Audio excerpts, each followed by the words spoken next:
قل یا عبادی الذین اسرفوا علی انفسہم لا تقنطوا من رحمت اللہ۔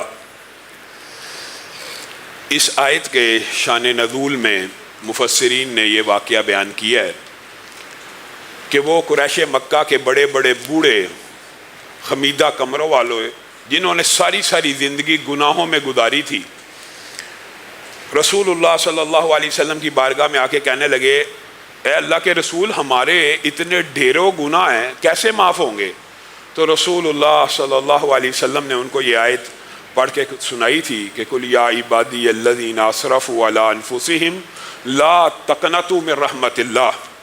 اللہ رب العزت کی رحمت سے مایوس نہیں ہونا، نا امید نہیں ہونا، اور رسول اللہ صلی اللہ علیہ وسلم اس آیت مبارکہ کے ملنے کی خوشی کا اظہار کیا کرتے تھے کہ مجھے قرآن پاک میں اور بھی صورتیں عطا کی، لیکن جو خوشی جو مسرت اس آیت کے ملنے پہ ہوئی دیگر آیات پہ وہ مسرت نہ ہوئی۔ اور اسی آیت کی تفسیر میں مفسرین نے آدم اور ابلیس کا اللہ رب العزت سے ایک مکالمہ بھی ذکر کیا ہے۔ عبداللہ ابن عمیر کی حدیث کے اندر یہ بات موجود ہے، اور مفسرین جب کسی آیت کو بیان کرتے ہیں، اس کا شان نزول بیان کرتے ہیں، تو رطب و یابس اس کے بارے میں جو روایات ہوتی ہیں وہ لے آتے ہیں۔ اس روایت کے اندر جب اللہ رب العزت نے ابلیس و آدم کے سارے واقعے کے بعد ابلیس کو جنت سے نکال دیا، راندہ درگاہ ہو گیا، تکبر کیا، تو ابلیس کہنے لگا آدم کی وجہ سے مجھے جنت میں سے نکالا گیا ہے، اے اللہ آپ نے اس آدم کی وجہ سے مجھے جنت سے نکال دیا، اگر آپ مجھے اس کے اوپر غلبہ عنایت نہ کریں گے تو میں تو بالکل ہی خائب و حاصر ہو جاؤں گا، مجھے کچھ تو دیجئے، پھر میں آپ کو دکھاؤں گا کہ میں بھی جس کی وجہ سے مجھے جنت سے نکالا میں بھی اس کو جنت سے نکلوا دوں گا، مجھے کچھ عطا کیجئے۔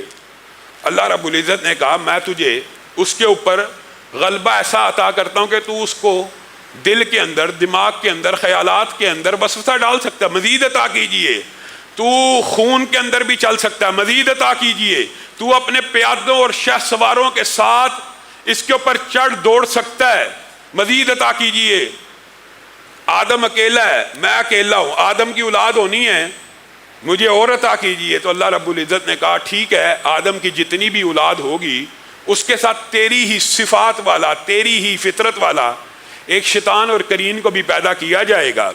اب حضرت آدم نے اللہ رب العزت سے یہ درخواست کی، اللہ تو نے ابلیس کو اتنا کچھ عطا کر دیا، اگر مجھے کچھ عطا نہیں کرے گا میری تو ساری اولاد گمراہ ہو جائے گی۔ اللہ رب العزت نے آدم کو بھی عطا کرنا شروع کیا کہ تیری حفاظت کے لیے فرشتے ہوں گے، یہ ہوگا، مزید عطا کیجئے، تو گناہوں سے اپنے آپ کو بھر کے لے آئے گا، تیرے گناہوں کو معاف کر دیا جائے گا، ہاں لیکن جو نیکی رجسٹر میں لکھ دی جائے گی اس کو کبھی نہیں مٹایا جائے گا۔ آدم نے کہا مزید عطا کیجئے، تو اللہ رب العزت نے اس وقت ان کو بھی اس آیت کے باب کے اندر مفسرین نے کہا یہ آیت اس وقت بھی آدم کو اللہ نے پڑھ کے سنائی تھی، قل یا عبادی الذین اسرفوا علی انفسہم لا تقنطوا من رحمت اللہ۔ آدم پھر یہ بات یاد رکھ، اپنی اولاد کو یہ بات بتلا دے کہ میری رحمت سے مایوس نہیں ہونا، نا امید نہیں ہونا، یہ نہیں سوچنا کہ دروازہ بند ہو گیا، اب یہ دروازہ کھل نہیں سکتا، دل پہ مہر ہے تو ختم نہیں ہو سکتی، دل پتھر ہو گئے ہیں تو پگھل نہیں سکتے، دل پہ قفل ہے تو کوئی چابی نہیں لگ سکتی، یہ نہیں سوچنا۔ ہاں لیکن ایک بات یاد رکھیے کہ توبہ کی قبولیت کی جو شرائط ہیں 3 معروف ہیں، ویسے محدثین نے 6 تک لکھی ہیں، لیکن ان شرائط کو بھی پورا کرنا ضروری ہے۔ یہ نہیں کہ گناہ کیا اور گناہ سے کہا اللہ مجھے معاف کر دے، اور اس گناہ کی ندامت اور اس گناہ کی معافی کے لیے اخلاص نیت موجود ہی نہیں۔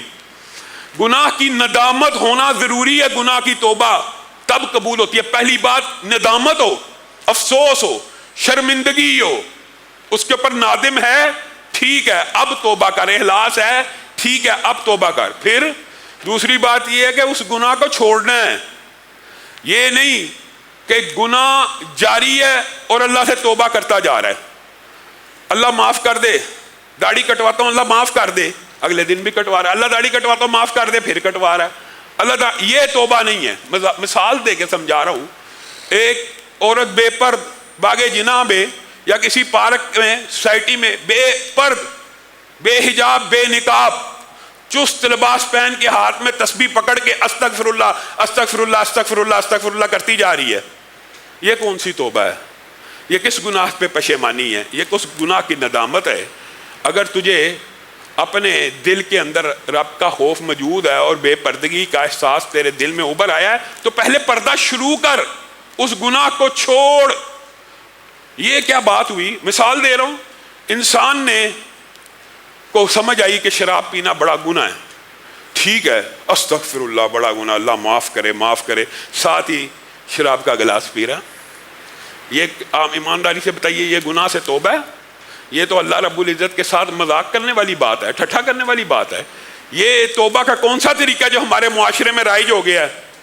کسی کو کہا جائے یہ گناہ ہے، اللہ مجھے معاف کرے اللہ مجھے معاف، 1 منٹ بعد وہی گناہ شروع کر دیتا ہے، 1 منٹ کے بعد 1 سیکنڈ کے بعد وہی گناہ شروع کر دیتا ہے۔